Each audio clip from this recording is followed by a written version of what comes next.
Hello there and welcome. I'm Rev Nhien, founder of Evolving Enneagram and the author of The Enneagram of the Soul, a 40-day spiritual companion for the 9 types. If you've been seeking a compassion-based, contemplative approach to Enneagram-informed transformation, you are certainly in the right place. This is where contemplation meets the Enneagram. We are now in week 9 of a 12-week Sunday Talk series on the theme 9 Points of Light, where we're exploring the essential gifts at each of the 9 points on the Enneagram. Last week, we explored point 5, opening into the head center of the Enneagram. And today, we go to the second point in the head center, which is point 6, whose essence is personal will. We'll talk about embodying personal will. In part 1, we'll take a look at the essence quality of personal will, as well as the mimicry of that shows up in type 6. And then in part 2, I'll guide you through a contemplative journey to sense into and thereby embody personal will, the will that is available within all of us, irrespective of our type on the Enneagram. So let us begin. Part 1, personal will and its mimicry at point 6. So let's begin by exploring what personal will actually is. From the diamond approach, which is the approach I've been primarily using in this series, personal will is not effort or stubbornness, determination, or grit. Rather, it is a presence, a felt, embodied solidity. It shows up as an inner ground, a sense of I can, a steadfast clarity, an ability to choose without collapsing, a stable center that is flexible yet firm. So on the Diamond Approach website, exploring point 6, personal will is described as the solid yet flexible ground of consciousness on the individual level. The direct experience of personal will is confidence, stability, and resiliency. An authentic spiritual presence that is clear and firm in its individual power. When we are touched by personal will, we feel grounded, real, substantial, courageous in an unforced way, steady yet responsive, able to proceed without external reassurance. Remember, this is about essence, which means it's a spiritual endowment, essence, and not when we're rooted in personality. So let's take a moment to look at when we are far from a sense of this essential quality, what might happen. Remembering that each personality type structure attempts to mimic it idealizes the qualities of its essence quality, right? And then tries to mimic it. So the mimicry that shows up in type 6 in particular can be called something like false will. It shows up as rigidity, even shows up as loyalty. We'll talk about that. Not necessarily, like always as a positive thing, but sometimes like blind loyalty. It can show up as rebellion, second guessing. As A.H. Almaas writes in his book, Keys to the Enneagram, inflexibility is what reveals the false will as fake. For true will is flexible even when firm. It is unflappable in the face of challenge or threat and responsive in the face of truth and reality. Feel that? responsive. He continues, while personal will is an expression of openness, the false or iron will shows no openness to people or circumstances. So when disconnected from personal will, sixes mimic it through stubbornness, inflexibility, blind loyalty, forcefulness, hypervigilance, compulsive doubting, testing others, rebelling against authority. It's like that willfulness that is the false will there, or collapsing into compliance. And it just is like that. So it's a surrender on the egoic level rather than on a spiritual level. Compliance with something of the world. So the six's ego ideal attempts to mimic true will. Sorry, these words are from A.H. Alma's again. The six's ego ideal attempts to mimic true will by finding an emotional and mental solidity in order to feel secure, grounded, unswayed, and steadfast. But the six can only accomplish this with an inflexible hardness that is defensive and insensitive to situations and people. Iron will can be considered a kind of will. However, it is a reflection of real will. It is defensive and hard phenomenologically, but also emotionally. Just noting these qualities, again, like when we see the mimicry, we're not necessarily making anything wrong, but we're seeing that how each of the qualities in the personality type result from an attempt to try to mimic something that is essential or true at the core of our being. Right? All of these are imitations of the true steadfastness of essence. And Alma further explains the fear response in counterphobic sixes is covered over by hardness and rigidity, compensating for the missing solidity. Difference only means opposition to the fixated six. It is not something to be welcomed, and hence counterphobic sixes always challenge what is different, while phobic sixes may submit to it with compliance. And that's from Keys to the Enneagram. And as an aside, I want to make a statement about, not everyone believes that only the sexual dominant six is counterphobic. That there is a philosophy, and I tend to kind of lean towards this a bit because I feel like I see that counterphobic stance in all sixes I know. So just because you have some counterphobia, it's like going against what you fear is really that energy, going phobic meaning fear. That doesn't mean that you're a sexual six. So just had to throw that one out. So again, both the phobic and the counterphobic six energy come from the same absence, the absence of an inner solidity, right? This palpable sense of being cut off from your ground. And the response in sixness is, I do what it takes to keep things running. And then my life becomes not about living, but handling things. I'm very curious to know what sixes might resonate with that idea, that when you're really fixated, it's not about living, but just like handling things to keep things running. And another way of looking at this is it's sometimes called the castration wound, right? The feeling of I can't, or the fear of I won't be able to handle it, or the doubt that my presence is enough.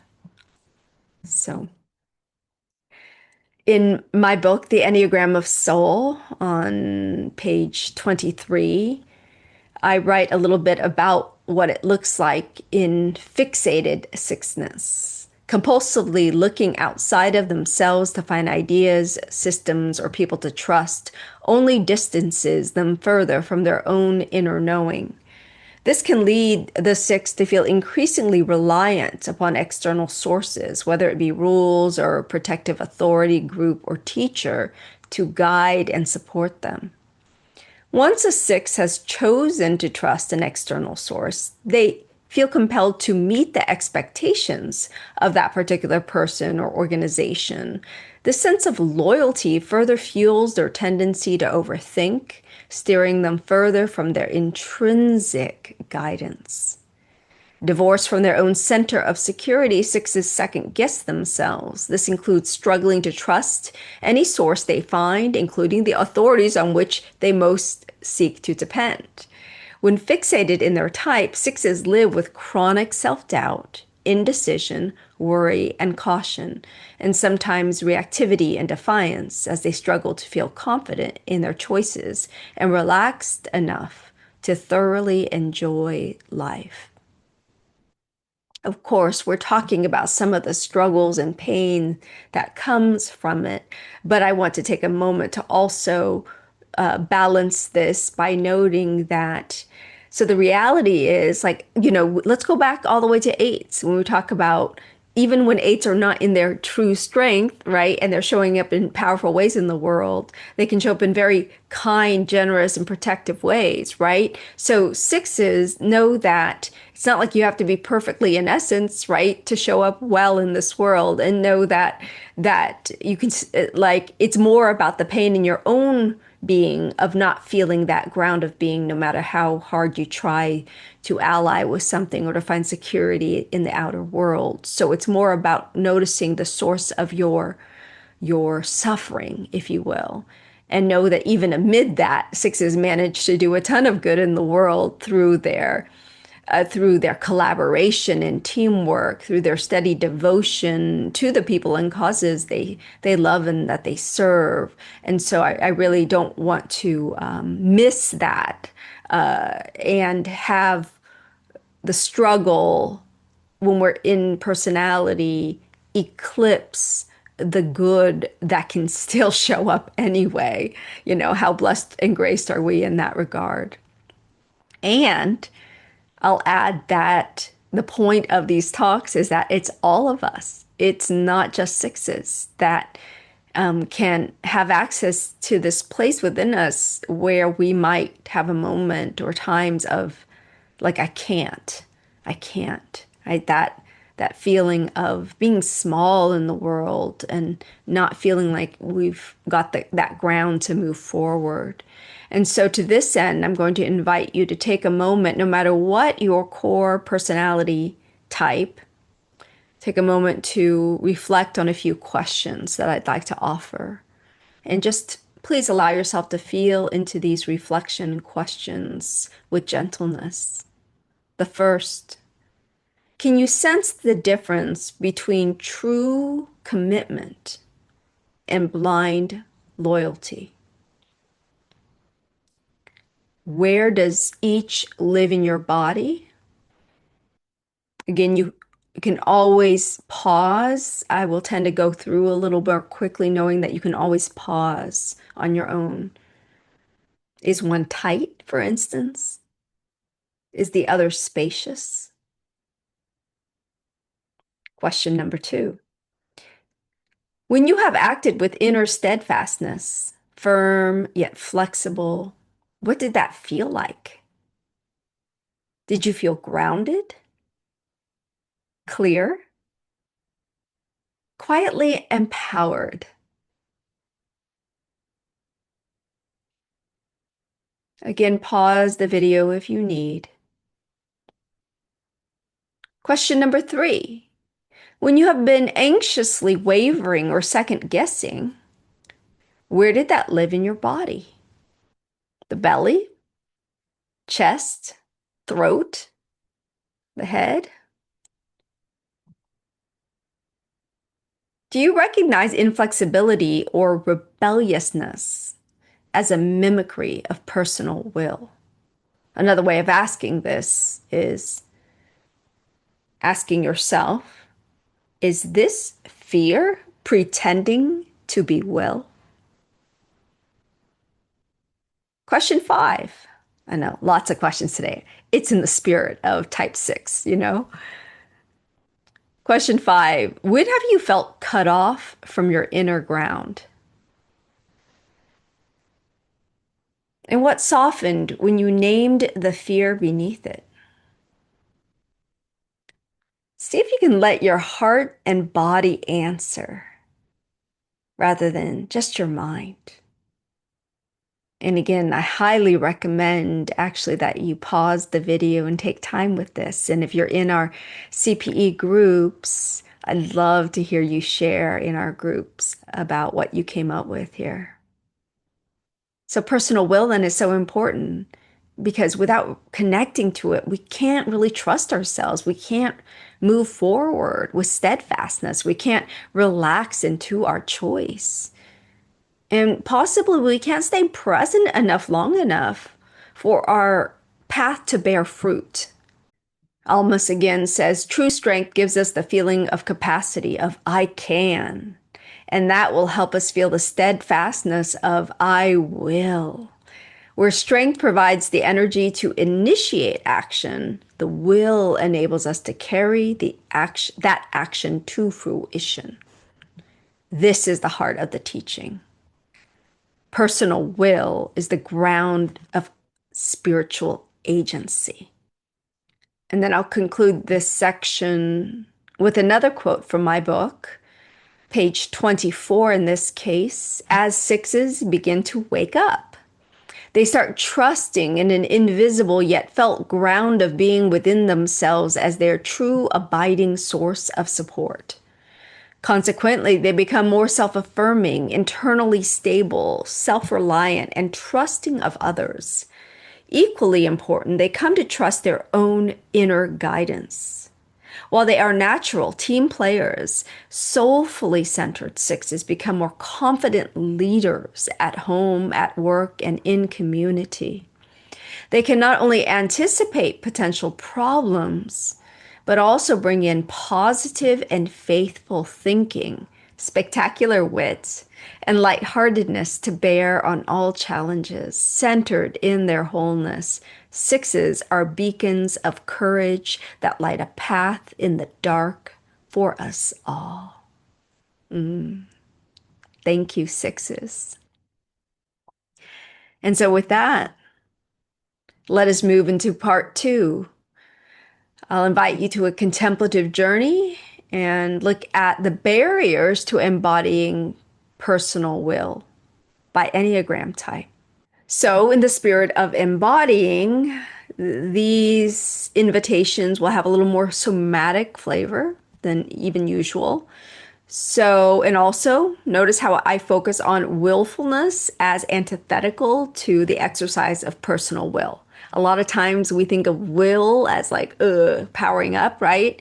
So I'm offering this more surrendered perspective, personal will being surrendered to a deeper reality, to truth, if you will, to the ground of being. So I hope as you hear your number that you'll watch yourself with gentleness and best you can, again, without judgment. Let your body help you to see where your will tightens up and where it can open, right, to the full power of personal will that is the gift that naturally arises from presence. So type 8, willful force. Watch for muscular bracing, chest puffing, jaw tightening, intensity rising to push past any vulnerable feelings. My invitation is to release your shoulders down and back. Feel personal will as grounded strength that doesn't need to force or overpower. It's going to feel like you're leaning backward when you're just offsetting that force that's so habitual to you. Type 9, willful disengagement.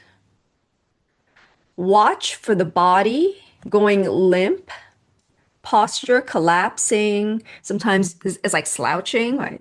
Breath dulling, subtle refusals to act or take form. My invitation is to sit upright. Breathe into your spine, that helps that alignment. Let personal will awaken as your quiet, embodied capacity to show up and move forward. Type 1, willful idealism is how that willfulness can sometimes express. So watch for how your jaw, chest, or belly tighten around what's right, creating rigidity or pressure toward yourself or others. Let your exhale soften your belly. Feel personal will as steady, flexible resolve that supports love rather than perfection. Type 2, the willfulness shows up through helping. So watch for how your body leans forward, reaching, offering, inserting before you've checked in with your own ground. I'll add checked in to see whether they want your help. The invitation is to draw your energy back into your torso. Feel personal will rise from your own center so that giving flows from presence, not compulsion. Type 3, willful pushing. So watch for tension in your spine and shoulders as you charge ahead, driven more by momentum than by your deeper self. My invitation is to pause, drop into your chest. Let personal will surface from authentic alignment rather than achievement or performance. Just align, kind of gently drop in. Type 4, willful intensifying. Watch for how your breath becomes dramatic or shallow as emotion swells, pulling you away from the simple ground of the moment, right? It's like that. Settle your breath low in the body. Let personal will anchor you in what is real and presence without needing to add more. For the 5, willful withdrawal. Watch for how your body pulls back, shoulders contracting, energy retreating inward to stay safe or self-contained. My invitation is to gently lean into contact, physical or relational, and feel your personal will as this embodied, I can, I'm competent, that's awakened through your participation or engagement. Type 6, willful reactivity. So watch for tightening your gut, rapid scanning, clenching or bracing, fear masquerading as will through suspicion or rigidity. My invitation is to soften your abdomen, let your breath move more deeply into you. Feel personal will as the quiet inner ground beneath your reactivity.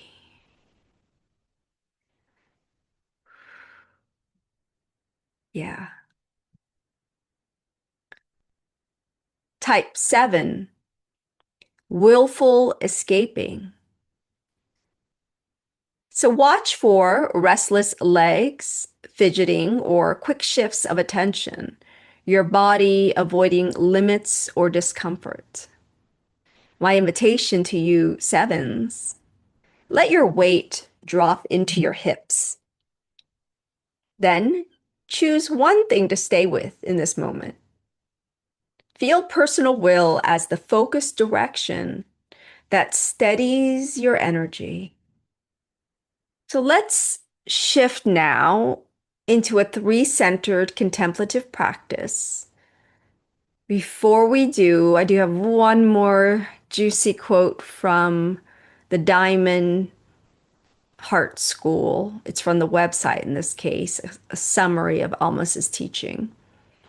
Essential will doesn't mean choosing or controlling whatever situation you are in, because you feel supported by the universe when you are in contact with being. You don't need to try to make things happen in a premeditated kind of way. And so your action becomes effortless and spontaneous. Experiencing the sense of effortlessness indicates that true surrender is taking place and that essential will, personal will, is present. As we have said, actualizing the will requires practice in being present with whatever is arising without rejection, without acceptance, without attachment, and without preference. So, with that, let's engage our three-centered practice. I invite you to close your eyes if that feels comfortable. Let your breath deepen slightly. Let your body feel the support beneath you.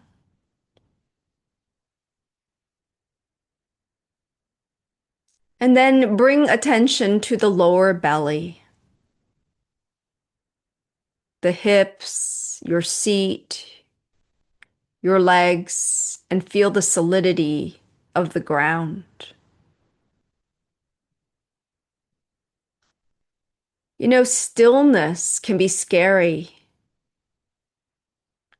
It can feel like the end of something, maybe the end of striving. But it's also a kind of beginning and opening. It's a ground, a new ground. It stabilizes us.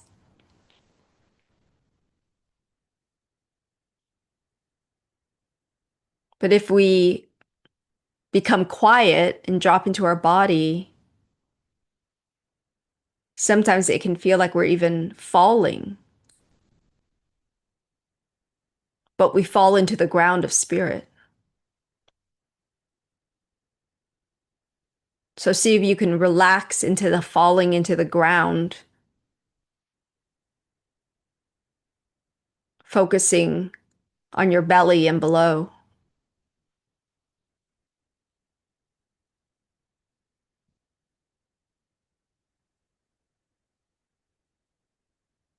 It's interesting because the ground is not dull, it's awake. When we meet that ground, it's alive. And one core quality we find in all sixes is this kind of awakeness, attentiveness. Even in personality, the awakeness is expressed as what we pay attention to. And when we allow this wakefulness, we notice a knowingness, knowing what to do, how to make decisions, all coming from this ground of consciousness that invites wakefulness. Can you feel the buzz? And from this place in the body and in the body center, you might silently repeat, I am supported. I can. I will. Let the sensation of ground come from within you now.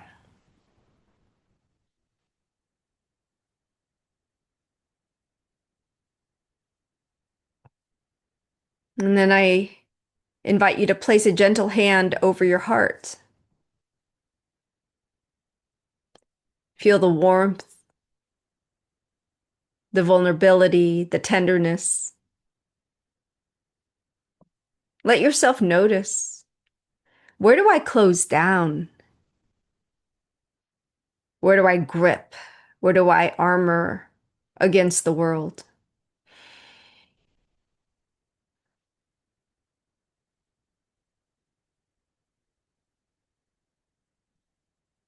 When we're present with fear, as with all the emotions, but when we're present with fear, it becomes an energy. And again, it makes it easy to pay attention Because fear has the possibility of activating and awakening our organism, like alert. But here, as the fear transmutes with presence, that energy is simply an open alertness. The heart opens. It feels more bold and courageous.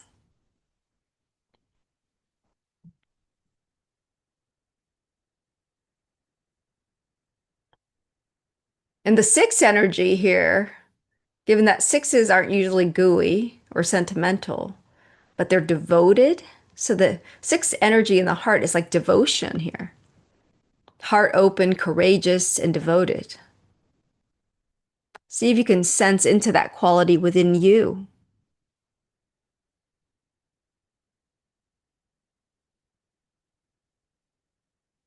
And at the level of essence, devotion shifts from devotion to certain people or certain causes, and it shifts to devotion to truth. So you might affirm, I have the courage to open my heart and to be devoted to truth.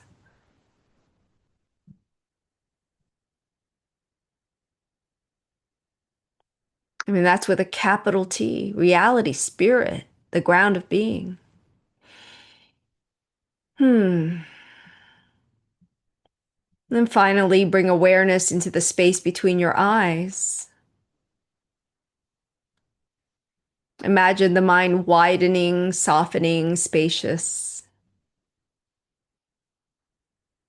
See if you can let go of conceptualized truth, the kind that Alma says is literal and fixed, and lean into this truth as a dynamic ground that supports the events of experience.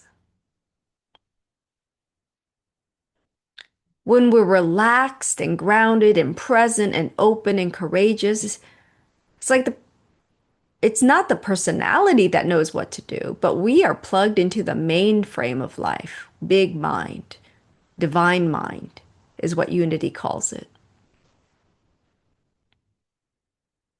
And what we do feels coordinated with a larger, like, orchestration of consciousness.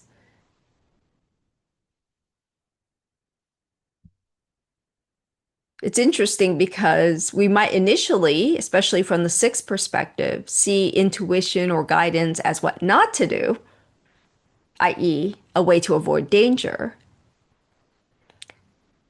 But when we touch into being, take a moment. We're finding how we're part of a larger unfolding story. And in the quiet of presence, the quiet mind offers operational or directional guidance. It knows how to navigate or orient to life. We know how to navigate from within ourselves, all three centers together. Guidance as to what to do comes out of this deeper intelligence, a quality within all of us. So in closing, I invite you to remember personal will here isn't, I mean, we're defining it specifically within the Enneagram realm, right? Isn't something we create or force, but the ground of our presence, the sense of I can, the quiet, I will. It's the realness of being. May you know this ground in your bones. May you feel supported by reality itself. May you act from steadfastness and openness. May you trust the truthfulness of your own presence. I'll close with a few words from one of my favorite poet philosophers, John O'Donohue, from his poem or Benediction, A Morning Offering. He writes, may I have the courage today to live the life that I would love, to postpone my dreams no longer, but do at last what I came here for and waste my heart on fear no more. Namaste.